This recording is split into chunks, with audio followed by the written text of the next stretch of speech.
I'm not your model minority. I'm not a lawyer, a doctor, engineer, or accountant. What I am is a person whose heart breaks for those who struggle in life. You see, I'm a single mom raising an adult son with special needs. English was not my first language, and after 33 years, I finally graduated with a college degree last month.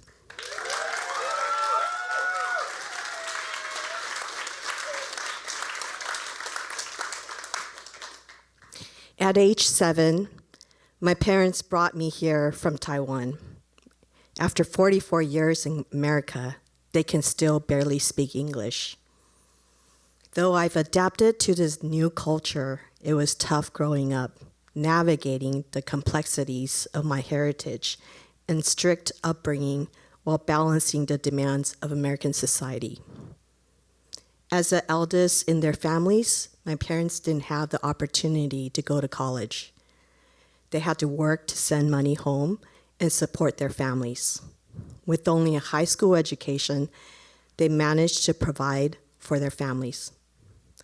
My dad was a fireman, my mom a hairstylist, and eventually they owned a boutique coffee shop with a little restaurant next door serving my mom's famous Japanese-style curry.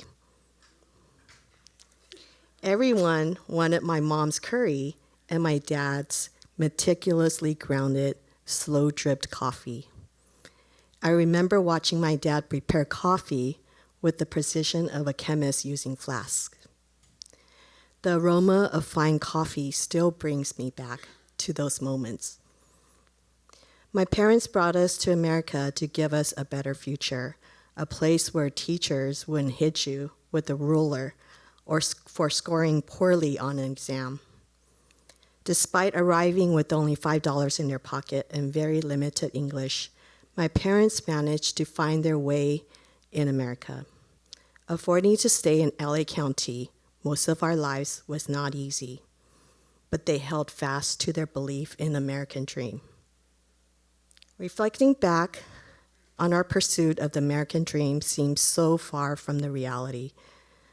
For my family and many immigrant families, our journey was fraught with being cheated and robbed. We managed a motel which provided us a place to stay, though it was hard work. Our motel wasn't fancy, they were small, and we rented out rooms by the hour. Yes, at a young age, we watched ladies with skimpy dresses walking around the parking lot where we played, while my parents and my older sister worked cleaning the rooms. My parents managed to scrape together enough money to buy a video rental business in Monterey Park. It is where I learned the art of selling on the weekends, selling memberships to patrons who became aunties and uncles. After school, we helped make copies of Chinese dramas to keep up with the demand. Watching these movies was actually how I learned to speak Chinese. Like many in our generation, we were latchkey kids who had to fend for ourselves after school.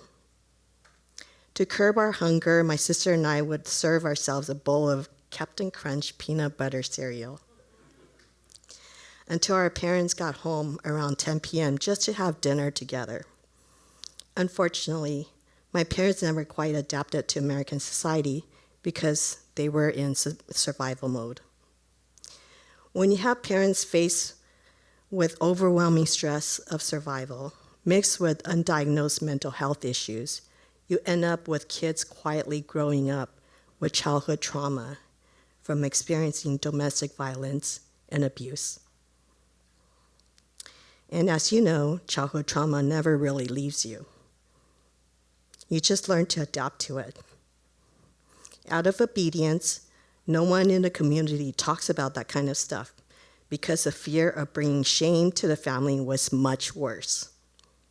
Ever wonder why Asians are the racial group that's least likely to seek mental health treatments?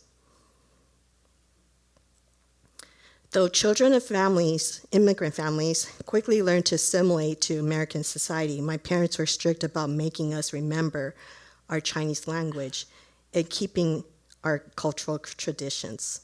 We had to figure out how to explain that they must sign a permission slip so we could receive things like sex ed at school, or we just forged their names.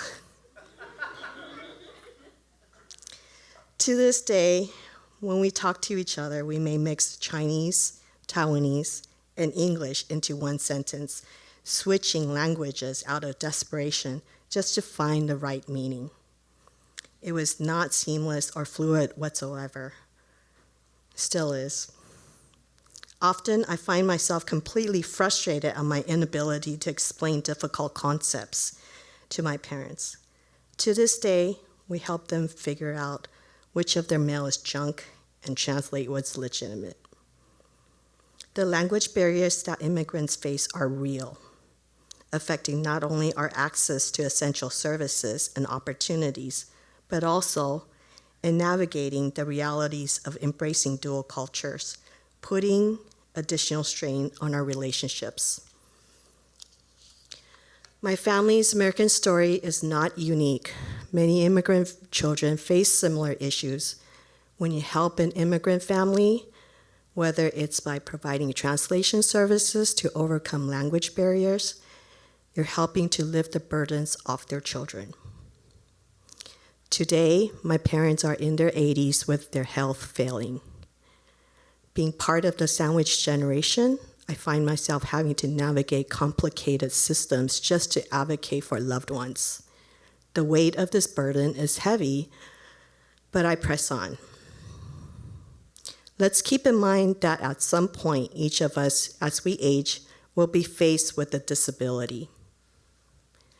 You will need a community of helpers, a community who can help you navigate these complex systems that often create barriers from seeking aid for those who need it the most. So the next time you consider the allocation of limited resources and your time, think of immigrant communities like mine. What are the barriers that you can resolve today? Let's work together to ensure that when the time comes and you need someone, you'll have the kinds of support and resources to get by.